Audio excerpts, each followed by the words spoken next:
जय माता दी। आप सभी का मेरे YouTube चैनल पर हार्दिक स्वागत है।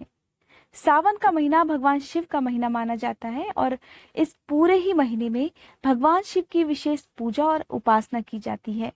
ऐसे में सावन महीने में आने वाली अमावस्या बहुत ही खास बन जाती है, क्योंकि इस दिन आप अपने सभी आराध्य देवी देवताओं के साथ साथ भगवान भोलेनाथ की भी पूजा करके उनका भी आशीर्वाद प्राप्त कर सकते हैं।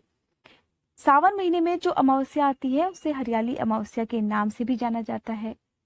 हरियाली अमावस्या के दिन माना जाता है कि आपको एक पौधे का रोपण जरूर करना चाहिए।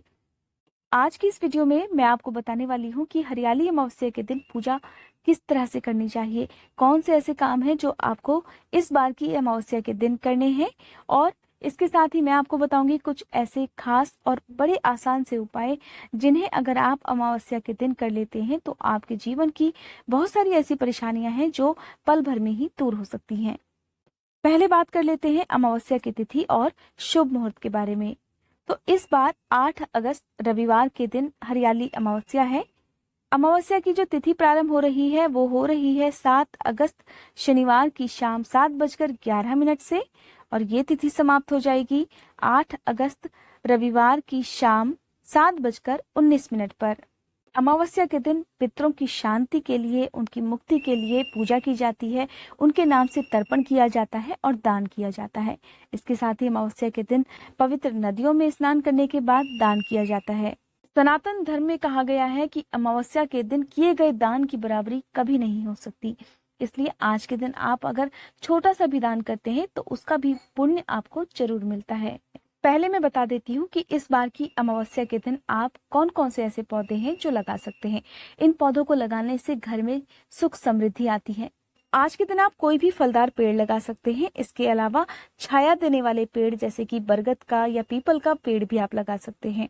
आज के दिन अगर आप आंवले का, केले का या तुलसी का पौधा लगाते हैं तो भी बहुत शुभ माना जाता है। क्योंकि भोलेनाथ का प्रिय महीना सावन चल रहा है तो आप आज के दिन किसी भी शिव मंदिर के पास शमी का पौधा भी लगा सकते हैं या दान भी कर सकते हैं। अगर संभव हो तो आप अपने पितरों के नाम से भी एक वृक्ष जरूर लगाएं। अब बात करते हैं पूजा विधि की। तो अमावस्या के दिन कुछ लोग पूजा करने के साथ साथ इस दिन व्रत भी रखते हैं। तो आप जैसे भी अमावस्या की पूजा करते आए हैं उसी नियम के अनुसार आज भी पूजा कर सकते हैं। सुबह के समय आप ब्रह्म मुहूर्त में उठकर स्नान कर लीजिए। साफ स्वच्छ वस्त्र धारण करने के साथ साथ आप सबसे पहले तो सूर्य देवता को अर्घ दीजिए। मीठा जल अर्पित करना चाहिए आज के दिन। और इसके बाद अगर आप व्रत कर रहे हैं तो हाथ में जल या फिर फूल लेकर व्रत का संकल्प लेना चाहिए। दान अगर आप करना चाहते हैं तो दान का संकल्प भी आप पूजा करते समय जरूर लीजिएगा।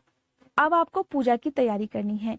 कहा जाता है कि अमावस्या के दिन अगर आप नियमों के साथ पूजा कर लेते हैं तो आपके जीवन में अगर कोई दुख है, कोई समस्या है तो उसका निवारण आज के दिन की गई पूजा से बड़ी आसानी से किया जा सकता है। सुबह के समय पूजा करते समय आप एक लोटे में जल भर कर रख लीजिए। आप चाहें तो इसमें गंगा जल भी मिलाकर रख सकते हैं।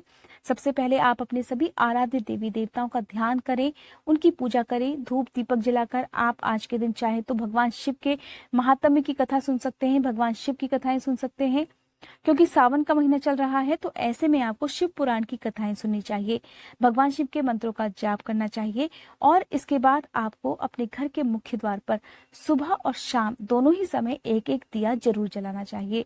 एक दिया आपको घर के मुख्य दरवाजे पर जलाकर रखना है और सुबह के समय आपको अपने घर के चारों कोनों में जल भी छिड़कना है।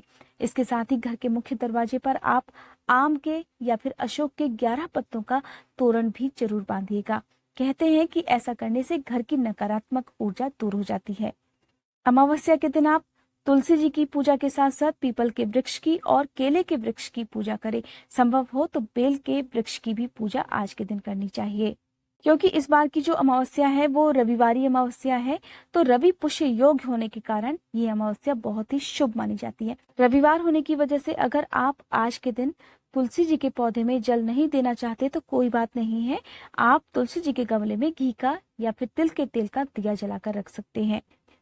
पीपल के वृक्ष की पूजा करने से सभी 3 देवों का यानी कि ब्रह्मा, विष्णु और महेश का आशीर्वाद आपको प्राप्त हो सकता है अगर आप विधि पूर्वक पीपल के वृक्ष की पूजा करें। पीपल के वृक्ष की परिक्रमा करते समय या फिर जल अर्पित करते समय एक खास मंत्र का जाप करना चाहिए, जो कि केवल पीपल के वृक्ष की पूजा के लिए होता है। तो उस मंत्र को मैं आपको बता देती हूँ। मंत्र है, मूल तो ब्रह्म रूपाय, मध्य तो विष्णु रूपिणे, अग्रतः शिव रूपाय, वृक्ष राजाय ते नमः। आयुः प्रजाम धनम धान्यम, सौभाग्यम सर्व संपदम, देहि देव महावृक्ष, त्वमाहम शरणम गतः। जब भी आप पीपल के वृक्ष की पूजा करें, इस मंत्र का जाप जरूर करें। अमावस्या के दिन अगर आप व्रत नहीं रख रहे हैं तो भी आपको एक बात का ध्यान रखना है कि आज के दिन आपके घर में शुद्ध सात्विक भोजन बनना चाहिए। किसी भी प्रकार का तामसिक भोजन आपके घर में नहीं बनना चाहिए। जितना हो सके आप बेसहारा निर्धन लोगों की जरूरत का सामान उन्हें दान में दे सकते हैं या उनकी जरूरत पूरा करने के लिए उन्हें दक्षिणा भी दे सकते हैं। अमावस्या के दिन पितरों के नाम से तर्पण देने के लिए खीर भी बनाई जाती है।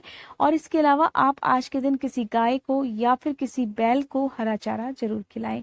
कहा जाता है कि अमावस्या के दिन आप जितना ज्यादा दान करेंगे, आप चाहे तो काली चीजों का दान कर सकते हैं, अनाज का दान कर सकते हैं, काले कपड़ों का, काले जूते, चप्पल, छतरी का, पंखे का और पानी का दान आप कर सकते हैं।